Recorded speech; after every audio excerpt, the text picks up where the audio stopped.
Alexander the great, ప్రపంచాన్ని జయించిన Alexander ఎప్పుడో ఒక మాట అంటుంటారు, I'm indebted to my father for living, indebted to my teacher for living well అని. నేను నా తండ్రికి రుణపడి ఉన్నాను నన్ను పుట్టించినందుకు, నన్ను ఇంత గొప్పగా బతికించినందుకు నా టీచర్కి రుణపడి ఉన్నాను అని. అలెగ్జాండర్ ద గ్రేట్కి అరిస్టాటిల్ టీచర్ అన్నమాట. గురు శిష్య సంబంధం అనేది అదొక స్వచ్ఛమైన సంబంధం. అయితే ఈ రోజుల్లో మనం గమనిస్తే ఈ సంబంధం బీటలు వారిపోతోంది. రీసెంట్గా కడప దగ్గర అన్నమయ్య జిల్లాలో ఒక సంఘటన జరిగింది. 9వ తరగతి పిల్లలు టీచర్ని కొట్టారు. దాంతో టీచర్ చనిపోయారన్నమాట. ఇది చాలా దారుణం, అమానవీయం. సమాజంలో ఇలాంటి పోకళ్ళు ఎక్కడి వరకు దారితీస్తాయి? అండ్ ఈ మధ్యనే మధ్యప్రదేశ్లో టీచర్ని కాల్చి చంపారు స్టూడెంట్స్. ఒక తెలుగు ఆయన అస్సాం దాకా వెళ్ళాడు పాఠాలు చెప్పడానికి. అస్సాంలో పిల్లల్ని గట్టిగా చదువుకోమని మందలిస్తే టీచర్నే చంపేశారు స్టూడెంట్స్ అక్కడ. ఇవన్నీ గమనిస్తుంటే మన సమాజం ఎటుపోతుంది, తప్పు ఎక్కడ జరుగుతోంది? దీనిలో అనేక అంశాలు, మన మూవీస్, మన ఎంటర్టైన్మెంట్, సమాజంలో జరిగే అంశాలు ఇవన్నీ కూడా పిల్లల్ని ప్రభావితం చేస్తున్నాయి. అసలు సమాజంలో ఇలాంటి పోకళ్ళు ఎక్కడ దారితీస్తాయి? ఎందుకు ఇలా జరుగుతున్నాయి? ముఖ్యంగా ప్రధానమైన కారణం మనకు అందుబాటులో ఉండే చీప్ ఎంటర్టైన్మెంట్. మనం చూసే జోక్స్, సినిమాలు ఇవన్నీ ప్రభావం మన మీద పడుతుంది. ఇది మొత్తానికి ఎత్తేమనం కానీ ఎంతో కొంత రెగ్యులేట్ చేయాలి. ముఖ్యంగా పిల్లల బ్రెయిన్స్ అనేవి చాలా ప్లెయిన్గా, ప్యూర్గా ఉంటాయి.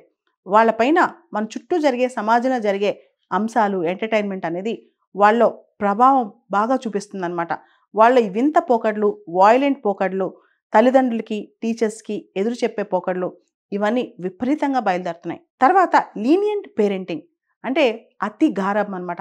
పిల్లలు ఏం చేసినా క్వశ్చన్ చేయకపోవటం, వాళ్ళని కరెక్ట్ చేయలేకపోవటం, వాళ్ళ బిహేవియర్ని సర్ది చెప్తూ ఉండటం, మరి పిల్లలకి ఎండ తగలకుండా, వాన పడకుండా పెంచాలనుకోవటం, వాళ్ళకి సంబంధించి ఏ కష్టం తెలియకూడదు అనుకోవటం, చిన్న మందలింపు కూడా వాళ్ళు తీసుకోలేకపోవడం, ఇవన్నీ కారణాలు అవుతున్నాయి. అతి ముఖ్యంగా టీచర్స్ ప్రొటెక్షన్ యాక్ట్. రీసెంట్గా మనం చూసాం, డాక్టర్స్, రకరకాల ప్రొఫెషనల్స్కి ప్రొటెక్షన్ చట్టాలు వస్తున్నాయి.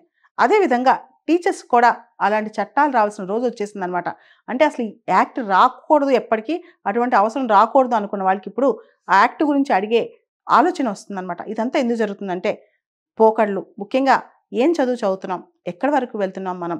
పాత రోజుల్లో మనం ఒక కథ రెగ్యులర్గా చెప్పుకుంటుంటాం, ద్రోణాచార్య, ఏకలవ్య. ఏకలవ్యుడు ద్రోణాచార్యుడి దగ్గర శిష్యరికం చేయలేదు. ద్రోణాచార్యుడు ఏకలవ్యకి ఏమీ నేర్పించలేదు. ద్రోణాచార్యుడి విగ్రహం ఎదురుగా పెట్టుకుని ఆయన్నే స్ఫూర్తిగా తీసుకుని విలువిద్య నేర్చుకుంటాడు ఏకలవ్యుడు.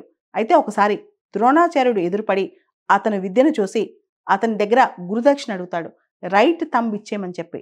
వెంటనే ఒక్క మాట కూడా ఆలోచించకుండా, ఎదురు చెప్పకుండా ఏకలవ్యుడు రైట్ థంబ్ ఇచ్చేస్తాడు. అటువంటి కథలున్న మన దేశంలో అన్నమయ్య జిల్లా రాయచోటి మండలంలో కొత్తపల్లి అనే విలేజ్లో ఒక ఉర్దూ జెడ్పీ స్కూల్లో టీచర్ని దారుణంగా పిల్లలు వచ్చి కొట్టడం, 9th క్లాస్ పిల్లలు వచ్చి కొట్టడం. ఎందుకు కొట్టారు? టీచర్ అల్లరి చేయొద్దన్నారంట, అంతే కొట్టారంట. అసలు ఇక్కడ ఇంత హృదయ విదారకమైన అంశాలు ఎందుకు జరుగుతున్నాయి? ఎడ్యుకేషన్ అనేది భారతదేశంలో ఇప్పుడు కేవలం ఎంప్లాయ్మెంట్ కోసమే చూస్తున్నారు. విద్య అనేది ఉద్యోగాల కోసమే చూస్తున్నారు. జపాన్లో అలా కాదు. పిల్లలకు ముందు ఫస్ట్ క్లాసెస్లో బిహేవియర్ నేర్పిస్తారు, కర్టసీ నేర్పిస్తారు, ఎదుటి వాళ్ళతో ఎలా బిహేవ్ చేయాలని నేర్పిస్తారు. విలువలు లేని విద్య అనేది దేనికి పనికిరాదనమాట. ఎడ్యుకేషన్ అనేది కేవలం లైవ్లీహుడ్ కోసం మాత్రమే కాదు, జీవనోపాధి మాత్రమే కాదు, ఎడ్యుకేషన్కి కొంత విలువలు జోడించాలన్నమాట. విద్య అనేది కేవలం ఉద్యోగాల కోసమే కాదు, విద్య అనేది మనిషిలో నాగరికతని పెంచుతుంది. విద్య అనేది ఒక వ్యక్తిని మంచి పౌరుడిగా మార్చి ఈ సమాజానికి అందిస్తుందన్నమాట. అటువంటి విలువ లేని విద్య ఉన్నా ఒకటే, లేకపోయినా ఒకటే. As you so will you reap. మనం ఏమి నాటితే అదే తిరిగి వస్తుంది. మనం మొక్కై వంగంది మానే వంగున పిల్లలకి మనం ఏమి నేర్పిస్తున్నాం మన పిల్లలకి? ముఖ్యంగా పేరెంటల్ మోరల్ డ్యూటీ, ఇతరులతో ఎలా బిహేవ్ చేయాలి, మర్యాద, గౌరవం ఎలా కలిగి ఉండాలి, చెడు వ్యసనాల పట్ల ఎలా ఆకర్షితులు కాకుండా ఉండాలి. ఈ సోషల్ మీడియా యుగంలో ఇలా నేర్పించకపోతే మనం పౌరుల్ని తయారు చేయట్లేదు, పశువుల్ని తయారు చేస్తున్నామని చెప్పొచ్చు.